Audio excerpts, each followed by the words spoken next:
Everybody, welcome to the November 2023 edition of the Idaho Department of Labor's Labor Market Insights series. This is the last webinar of the series for 2023, but we are planning on continuing the series next year with new topics. So my name is Lindsay Trombley, and I'm the Public Information Specialist at the Idaho Department of Labor and also your host today. Today, Research Analyst Supervisor Craig Shaul will explore the economic changes the GEM State has experienced since 2023. This conversation is based on long-term projections of Idaho's industries and occupations to provide context into the last 10 years. And with that, I'm going to hand off this presentation to Craig. All right, thank you, Lindsay. And thank you for emceeing today. Thank you for filling that chair out today. I've had the pleasure of sitting in there for the last year. I have also the privileges of sitting in the seat that supervises the team that handles those, and it's been great to kind of be part of that and actually take my turn now to provide some sort of insight for the webinar. So happy to do that. I'm going to share my screen real quick and then make sure it looks all right. Share. And, all right, how's that looking, Lindsay? It looks great. All right. Well, thanks again for joining us for this webinar. This has been such an interesting pick in terms of topic, Idaho's last decade. Although, comparing to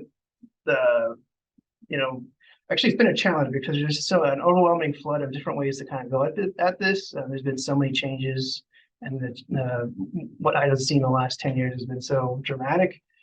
It's kind of it was actually hard. I actually had more slides than I'm going to present to you today, and so it's just been hard to kind of narrow it down. And sticking with a comparison or using the context of our 2012-2022 projections to kind of compare what we were expecting with those projections and how things turned out. Maybe that's the most boring way to explore it, but it kind of gives a nice kind of comparison, I think. And I'll also I do this every now with presentations. I start with apologies. That's just my nature. And so I apologize because I'm going to break a couple of my own rules with presentations, starting with the next slide, which is never just use text slides if you can avoid it. And on this one, I just actually it's a late edition, but I felt it was important to kind of provide an intro in terms of providing at least some of the major parts of the labor economy and how much it's changed from 2012 to 2022. Obviously, we have some 2023, and we've been talking about it a little bit, but kind of 2022 is complete. We have the average for it, and it kind of rounds out nicely with the projection series we're using to compare with it. But as you notice, we have some. Idaho's had some tremendous growth, really great growth over the last decade since 2012. Population 2% annualized, and by the way, annualized is just a kind of a nice way to reduce the exponential factor of the percentage change, so you get an idea of what that change will look like for each of those 10 years with that change over the 10. So it's basically 2% from 1 year to the next up until you get to 10. Basically, is kind of what that measure provides, which is phenomenal. And actually, what this presentation is going to kind of show is how phenomenal that growth is in terms of population. In addition, non-farm employment, unemployment all went in tremendous directions from where we were in 2012. And if you notice, 2012's unemployment level is a little high, 57,100.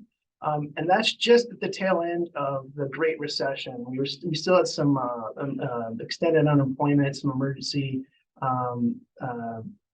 programs that were actually instituted in 2008, 2009 to compensate for the Great Recession. And then we'll get to that. But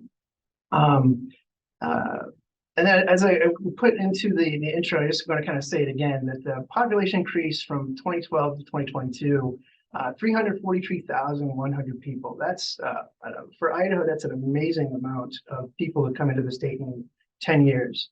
And if so much so that if you were to gather them all into, if everyone, those 343,100 people were to just kind of band together and form their own city, that'd be the largest city in Idaho right now. So that kind of gives you by about, I think, 45% actually compared to Boise's 2022 population. So that's a phenomenal amount of growth for Idaho. And that's actually fueled by the Idaho's economic performance.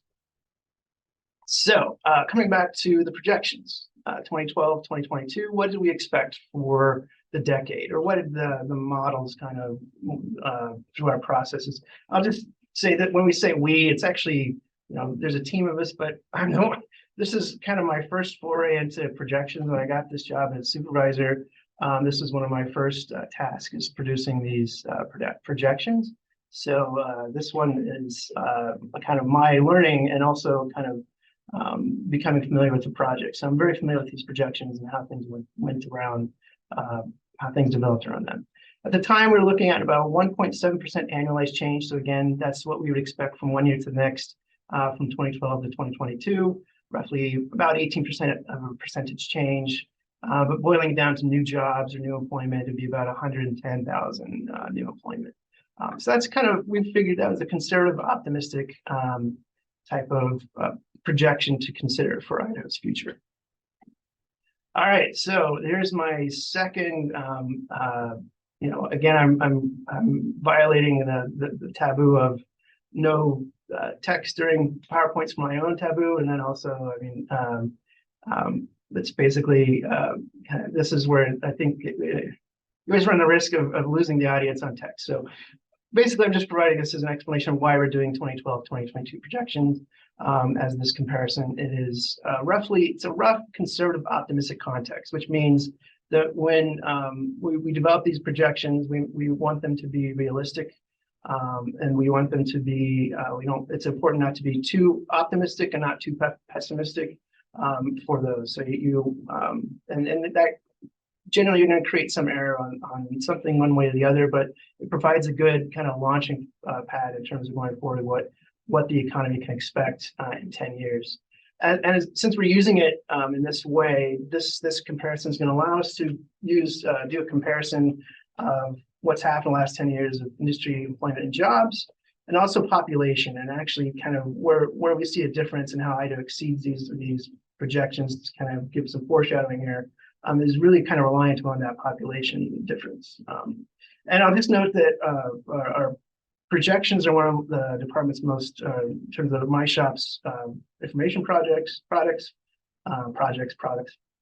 It is one of the most popular, and it's usually used on the occupational side most often in terms of what different occupations are going to do, nurses, those types of things, and what the wages associated with them will be. But since we're looking at just the industry side, we're not going to touch on occupations today. So sorry to disappoint anyone out there. It's looking forward to that. So, and then, all right, so here there's two taboos, two rules I'm breaking here in terms of this slide. Not only is it text, but now I'm starting to get into methodology. You never want to get into methodology with presentations, certainly webinars where you're stuck in a room wondering what people are thinking as you're talking about these things. But I think it's important to kind of highlight what the role of projections are. We're not, even though today I'm providing it as a context to what actually happened, the projections themselves are not meant to predict the future. We're not trying to provide an economic outlook in terms of where Idaho's economy is going to be in 10 years. We're not predicting that. It's really just, it's a thought experiment that what the economy may look like in 10 years if it's running at full capacity. And what we mean by that is we're not taking into account recessions. We're not trying to anticipate where there might be a turn down, because honestly, projecting out 10 years into the future, you're kind of crazy to start trying to anticipate what kind of externalities, what kinds of things the economy might experience that may derail these things. And if you're crazy enough to do that, maybe, even if you're right, you're going to be perceived as crazy because anyone that predicts the future there's always some element of probably some con to it, I guess. But anyway, so actually how the projections got started in the first place was a post-World War II development from the Bureau of Labor Statistics, which was meant as a decision-making tool for World War II veterans that were coming back and taking advantage of the veterans benefits and getting training, the Veterans Act, education, training, careers, basically giving them an outlook, some sort of plan on where to focus those energies in the next 10 years that would be viable. And actually, it's kind of evolved, and it's still got that same core. It's still meant for job seekers, but it's used more and more as a strategic decision making tool, just because of the way it operates in terms of the occupation projections and also the industry. And this is something every state does as part of the USDO grant. And it's something that states can compare each other with, but it gets soaked up into the national database that kind of fuels what the national expectations are for occupations. And the long-term projections cover a 10-year time span, like I mentioned before. There's a bit of a lag, so what that means is next year we're going to be producing the 2022, 2032. You may be asking, well, we're getting ready to get rid of 2023. Why not start with that? That's because of the way the data comes in, it lags. And so by the time we start it, the last full complete year of data we have is 2022. So 2032 or 2023 is still kind of percolating and not complete by the time we're starting it. That's just the way the unemployment insurance tax system works, which is kind of the data fuel for this. All right, so and then finally, all right, again, here are the two, breaking two rules: more data, more text, and more methodology. How are they produced? So we produce them in-house. My team produces these at the Department of Labor. Where the long terms are approached, over 100 Idaho industries are individually projected. And then the projection, those individual industry projections are aggregated to get the total employment. And then from that, we get the occupational projections. They're derived from that industry projection. And part of we do that, we use a variety of models, variable inputs, but the most reliable indicator we have is actually the history of the industry itself. So if you have more than 10 years of history, that helps. Although, to be honest, the last couple of decades, we've had a couple of major externality events to the economy or major shocks. We had the pandemic, which was very short, but very sudden and had a high degree of effect. But also the Great Recession, which was actually had a higher long-term effect in terms of how it took longer to get out of that. And those two things kind of help, are when you're doing these projections are something that the analyst has to take into consideration on how that affects the industry going forward. We also use population, which we'll get into a lot more in terms of as a input in terms of the projections. And then also we also input known expansion projects if we have a hard data that we can attach to it. An example of that would be for the 2012 2022 specifically, or maybe the 2014, I don't remember which year now, but Chobani was coming in, and that project we knew was going to add a certain level, or at least an estimated level, to non-durable manufacturing, so we added that. So then how it plays out, it goes from there. So and also it's important to notice that there's a science versus art to this. Although as an analyst and economist, it's important not to let the art take over the science too much. You can get into some very biased things, and that way it's important to use the models and the data appropriately, but also know when it's kind of maybe outside what would be the normal expectation, or perhaps made too pessimistic or more optimistic, or something that just produces a result that you can't explain. So all right, Lindsay, does all that make sense in terms of methodologies? I put you to sleep from that as well. You did not. No, I just want to clarify that. So these projections are made based on population, jobs, and industries in Idaho, correct? That's correct. I mean, there's other factors that go into it depending upon each industry, but the basic main drivers are those three things. Yes. So. Awesome. Sounds all right. good. So we're coming back to the 2012 or 2022, 2020, the projection and what actually happened in the last 10 years. And kind of, if you're paying attention on a title screen, you notice that we were basically about 100,000 short. And really what ended up happening from the projection we had, we almost doubled that in terms of what actually happened.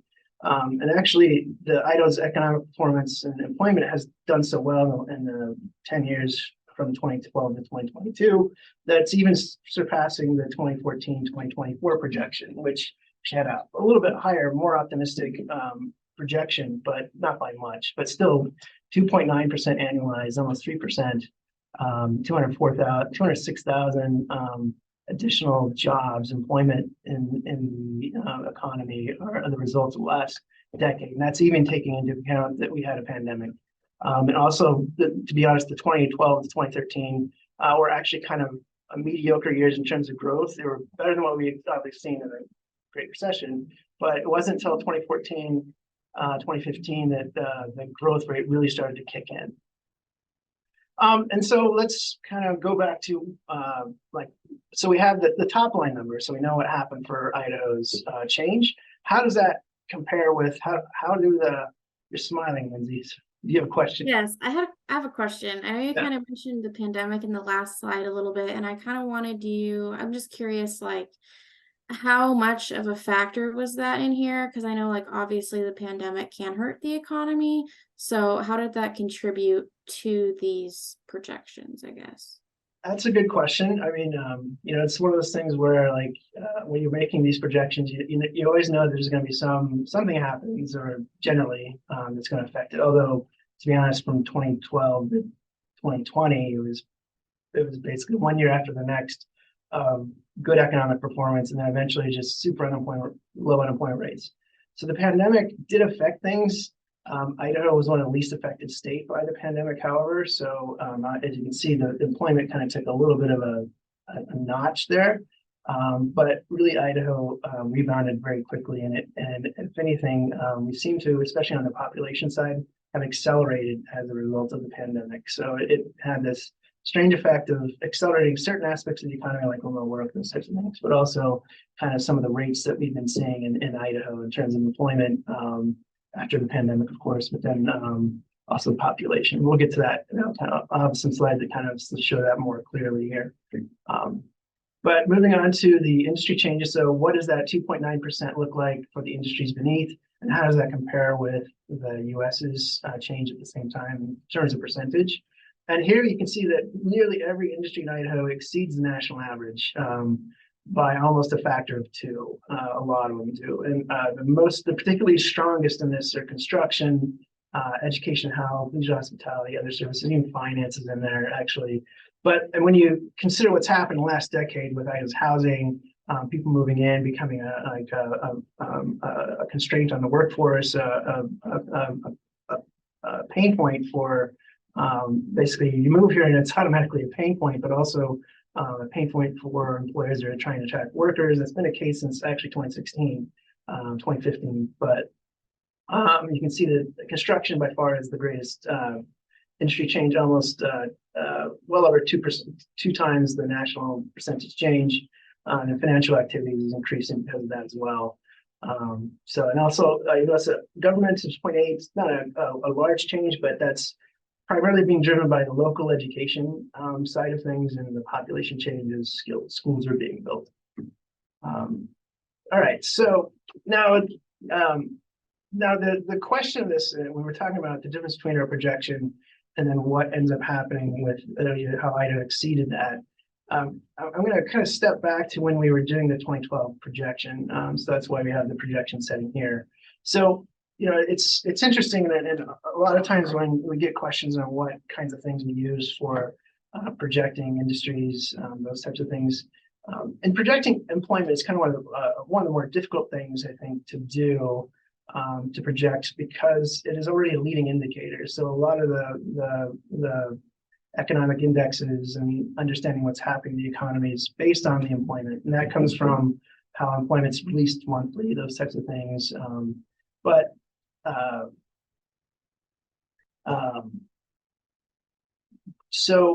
still, you're kind of trying to base that projection off of some expectation in the future. So we talked about using the industry's history as the leading indicator, because that's usually the best example, best data you have. But also, like, the externality, like in terms of Idaho's population, what's going to happen there? And population is, that is still the key driver to an economy. It still takes people to run run the economy. If you're going to add jobs, you're going to need someone to fill that. Even if the job uses machines, it's using someone to run the machines or maintain those machines. So what does that population projection look like? And we weren't in the business of projecting our own population at the time. We messed around with it a little bit and have our own now, but there's still a kind of a challenge with it, and that's the in-migration side. So, but I'll get to that here in a second. But so back in 2014, 2013, looking at who out there was doing an Idaho population projection, we looked at a number of different sources. The Census Bureau was one. There was also some private data we had access to. And we basically found that there was the pessimistic version, which was the 0.8. That's annualized, by the way. It's a 0.8 annual growth from one year to the next, from 2012 to 2022, or 1.2. So we kind of went with the 1.2, and we felt that was probably a little conservative, but that was the best we had, unless we projected our own. The 1.2 would end up at 1.8 million. That has at about 200,000 jobs. The 0.8 would end up at 1.73 million, which is 133,000 rough jobs. So this is where, like I was talking earlier about art versus science, and then so this is where, as an analyst, you're providing like input into the model and trying to determine what to do. So we had the expectation 1.2 was reasonable, but might be too conservative. So how much should we attach the Idaho's projection by its industries to that population projection? And in the end, and actually the question is, with 1.2, should we expect more population?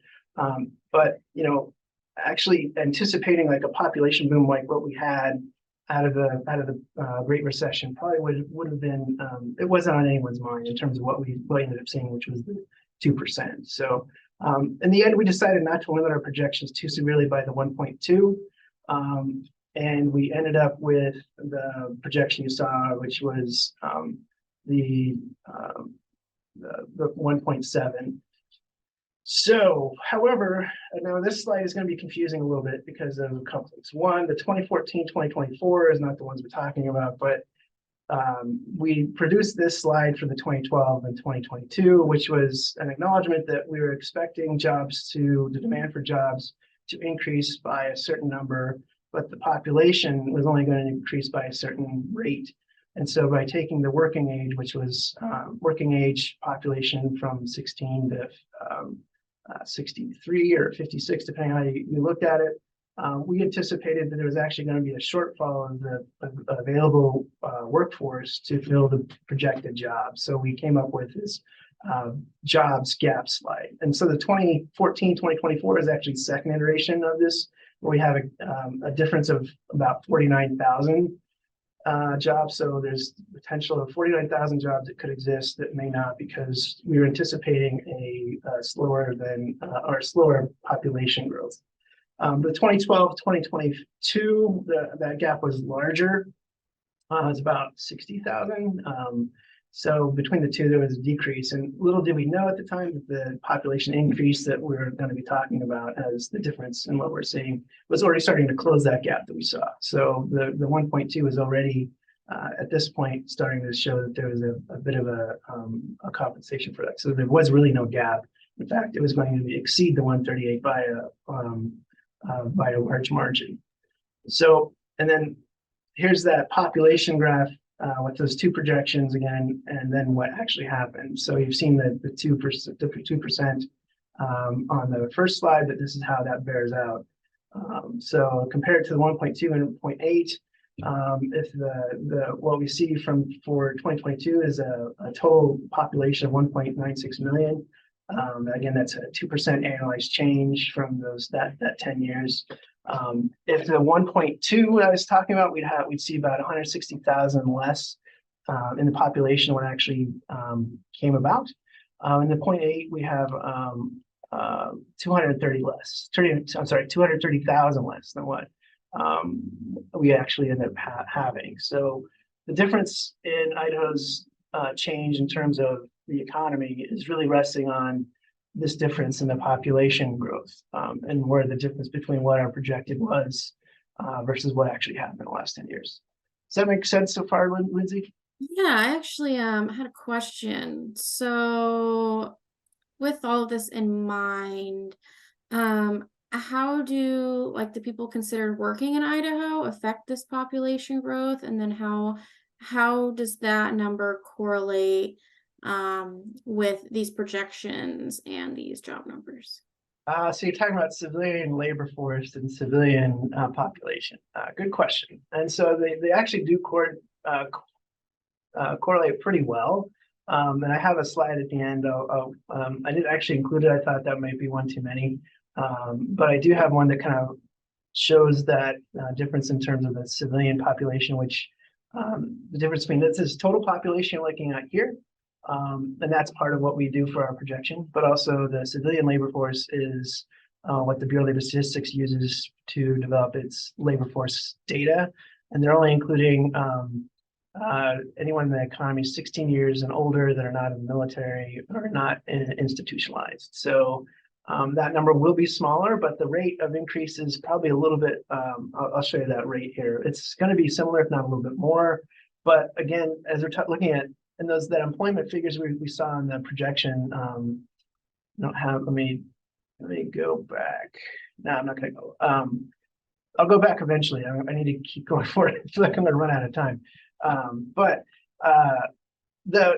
the increase in the labor force was over 100. It was about almost 200,000, and that wouldn't have happened if we only had. And actually, one of the things you're talking about also is I think at this time the silver tsunami starts to come into effect, or the concept and the demographic shift starts to be more and more of a thing that is on people's minds in terms of how it's affecting the economy. But the in-migration in Idaho includes a substantial portion that are working and are working age. And if it wasn't for that, our jobs numbers, our employment numbers that we saw that were exceeding the employment projections would not have been as high as they were. So that's a good question. So next slide. All right. So this is the same slide as before. It's just we're looking at the changes both in numeric and percent change. That's, I know it's a lot. I'm probably breaking a rule with this slide, but who cares? It's I'll get a ticket for it. So what we're looking at is this numeric change from one year to the next in population, and then also the rate of change on the right in the red. So basically the percentage change we report, and then how many that ends up coming out to for that year. So when we did this projection in 2014, 2013, we had 2012 data at our disposal. So it looked like the population change had slowed down to about 1%. And so that 1.2 didn't seem too unreasonable that it might increase to that. In addition, the Great Recession did have the effect of, wrong way. Limiting state-to-state migration patterns because of limited credit and jobs, those types of things. Also maybe a factor of unemployment compensation to some extent. But anyway, after that 2012, that situation reversed, and actually by 2016, Idaho is starting to be the first in the nation in terms of percentage job growth. I'm sorry, percentage population growth, and we held that number one spot up through 2021.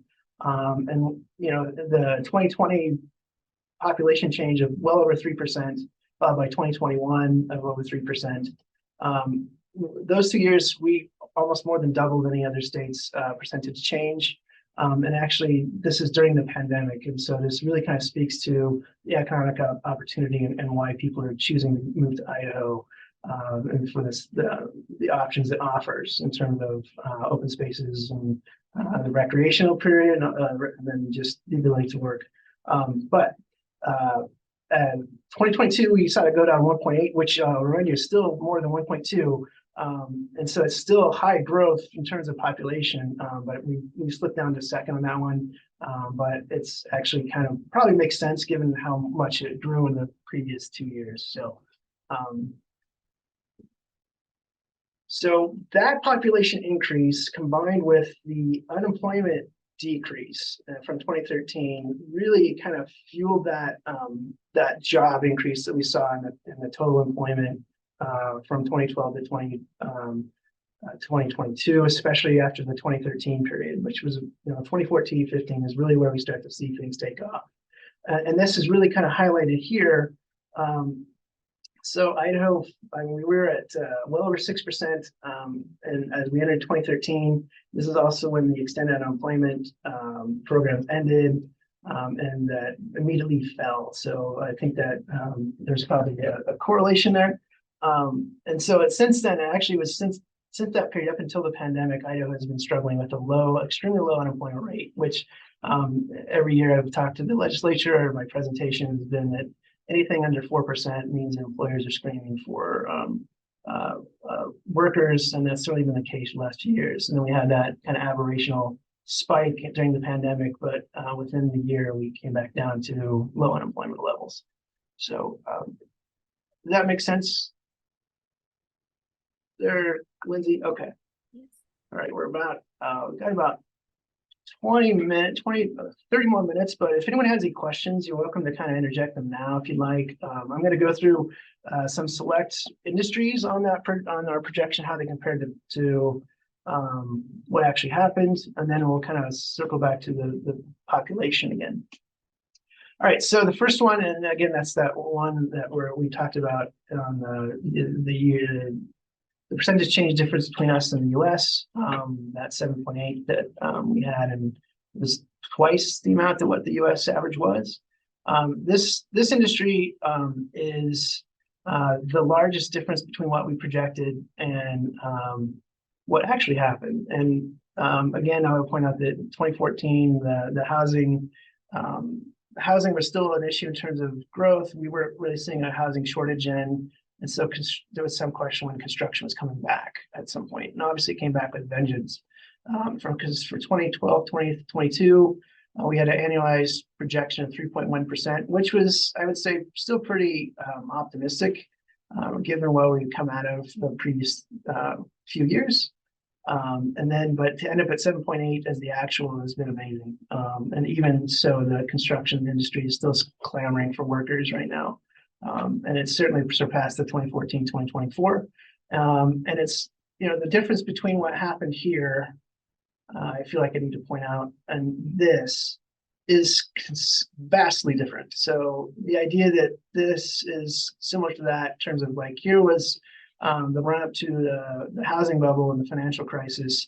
This is based upon people moving into Idaho and also a shortage of housing and just projects that as Idaho is growing and trying to expand its infrastructure or that is needed. These projects are competing for workers that actually, it lost quite a few during the pandemic, and it only recovered back to its pre-pandemic, or sorry, I keep saying that's my habit. What I mean here, it's pre-Great Recession level. In late 2019, 2020. So actually right as the pandemic hit, it finally recovered to that Great Recession area. And it's still going. And even though there's maybe a slowdown that economists are talking about a little bit, although they've been talking about it for the last 2 years, and to be fair, even back here, economists are talking about a recession that might happen in 2015. There seems to be this, I think economists are a bit like farmers a little bit looking for rain. It's always like they're looking for that recession in some way, shape, or form. But I would just say it is a vast difference between what we saw in 2004 and 5 and what we're experiencing and likely to continue to experience going forward. All right, so manufacturing is another one where the Idaho's performance exceeded the projection expectation. We're projecting 1%. There was actually a little bit of a decline of both durable and non-durables. Part of that had to do with downsizing, part of that to do with infrastructure improvement, machines, different facilities becoming more modernized. But obviously, we've had some investment in different areas of the state. On the non-durable side, Giovanni and the South Central area, there's a number of things there that have gone in, and also on the durable side from a number of different avenues, not just semiconductors and those types of things, but there seems to be an increase on both sides of manufacturing, both durable and non-durables, that have propelled us beyond the projection that we had for the time. So 2.5% annualized growth versus 1 and 0.9 for those two. So probably do some more for more optimism. So this one's kind of funny.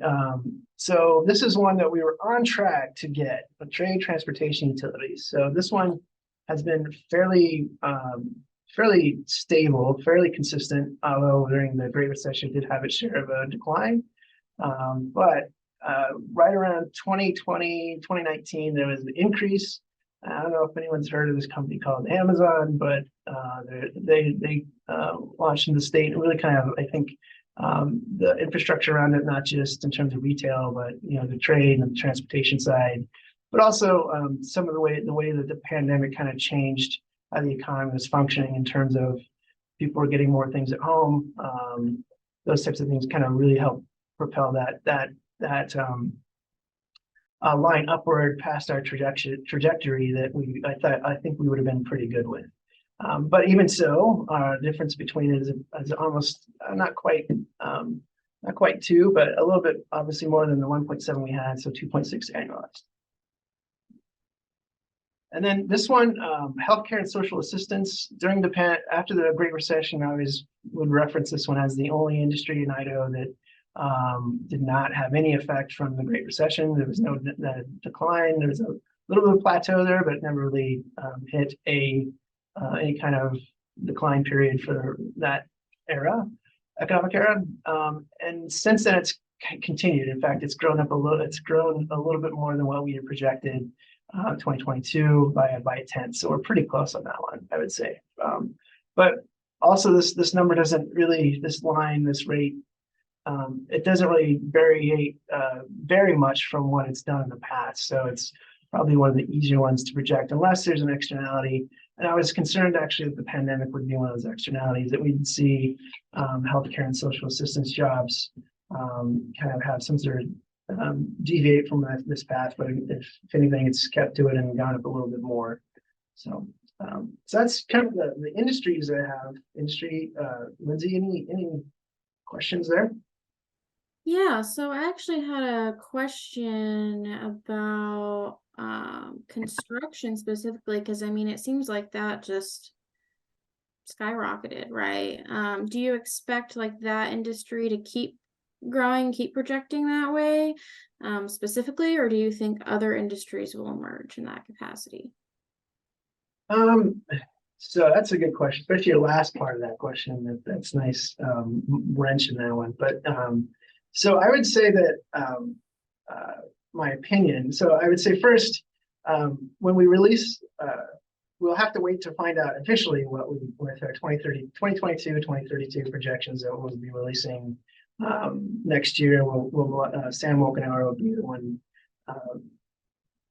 producing those projections, but we'll also probably have him do one of these webinars once those are finished.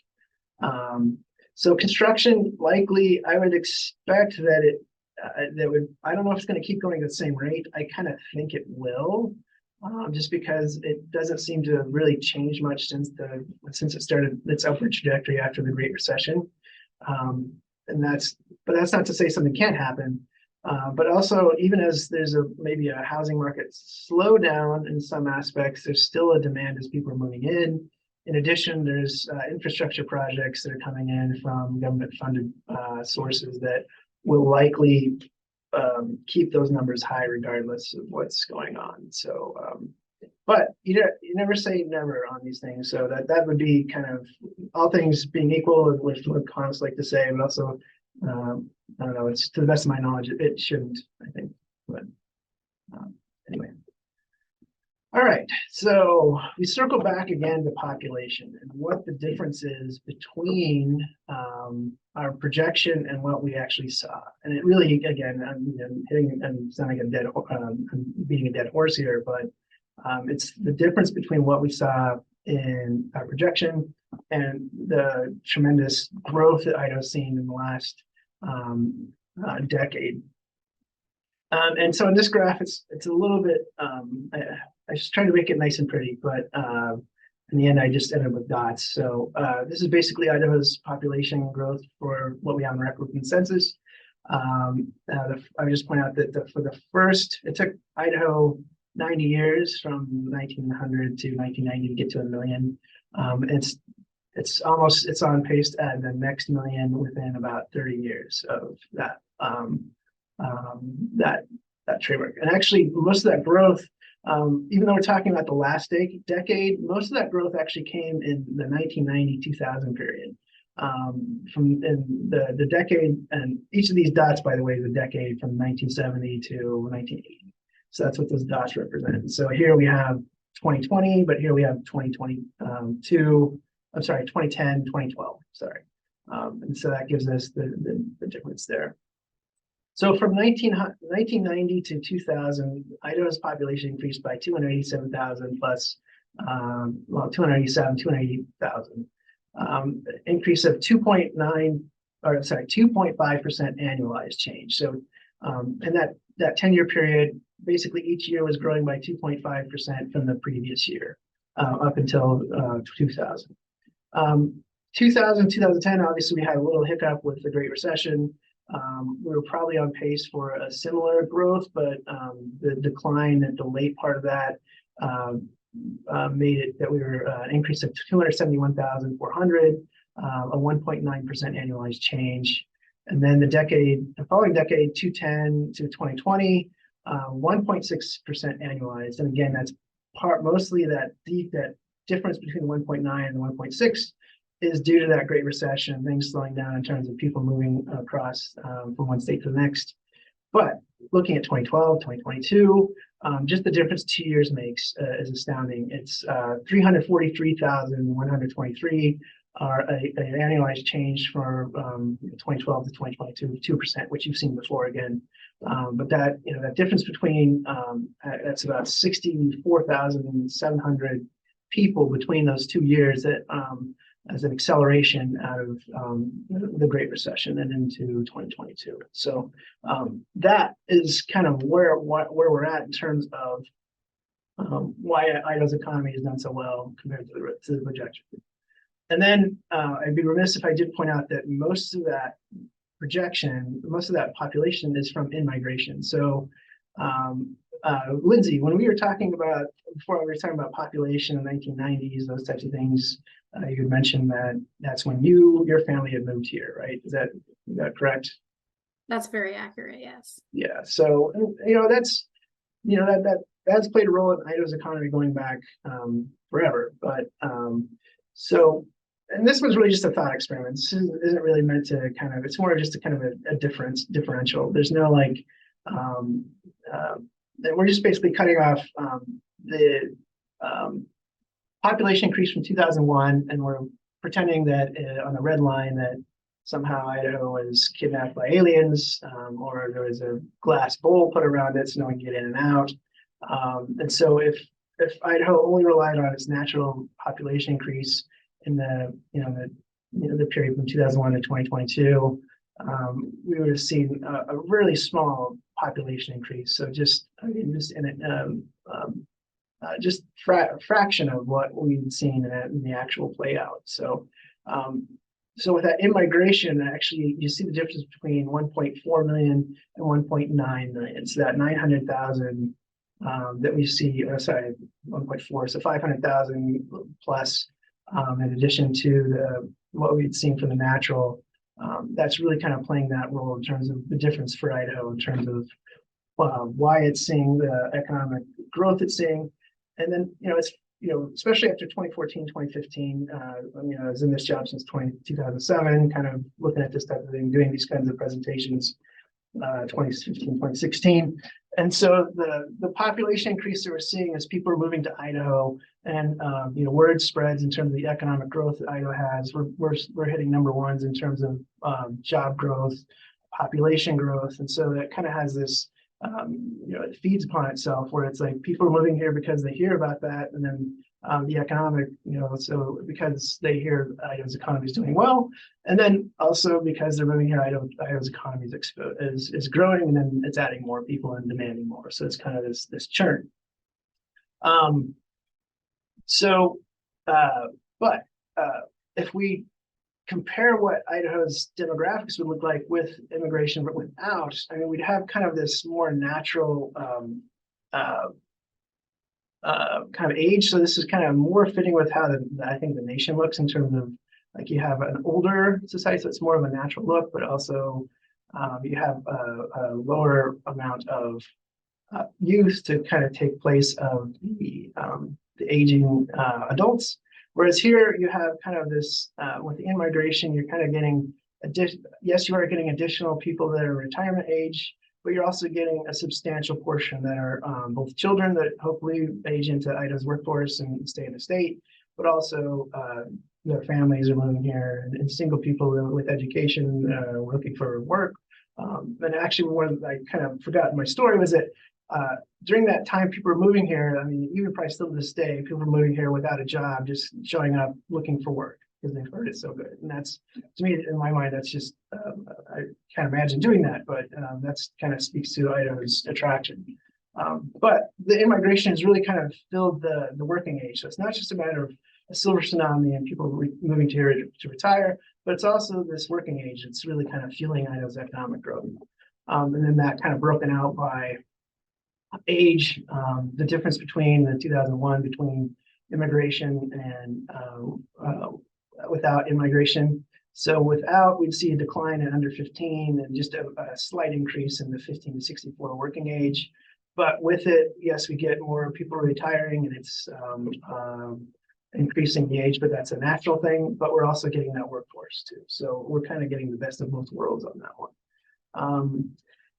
All right, and then we're almost done, but I'm going to address a question that Lindsay had, and we'll come back to that slide too, because I'm sure that's going to be begged. So. Also, if the audience has any questions, feel free to drop them in the Q&A. I don't see any right now, but you're more than welcome to ask whatever you would like. So Lindsay was asking earlier about how the working age and the civilian population kind of play into these numbers. As you can see, the civilian population is growing, it also had its own kind of increase from 2012, 2013 on forward. And actually that high change in population in 2020 is exhibited by this line here. But you see there's a gap between those that are in the labor force working or looking for work and those that are in the state that are either retired or just a student or just not really engaged in the labor force. But still, with the increase here, you do see an increase. And actually, again, as my previous slide showed, that immigration, you wouldn't have this increase to the extent that we are seeing and kind of fueling that nation-leading job growth that we've seen in the last decade. All right, so that really kind of is the end of my presentation. Any questions or comments? I mean, I don't have any more questions, and I don't see any in the chat right now. Okay.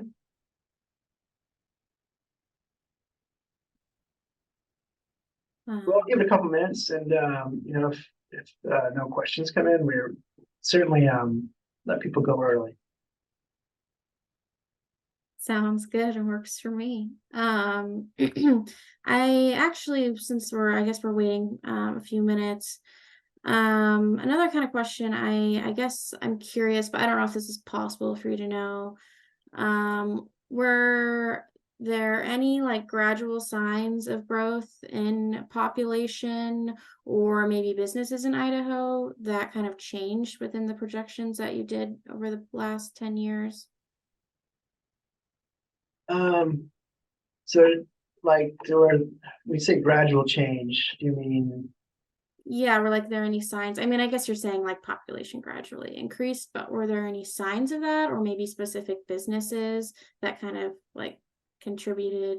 I don't know. I don't know if that question makes any sense. No, I guess maybe I hope my answer helps. So this profession is kind of funny where a lot of those questions, like I said, employment data tends to be leading.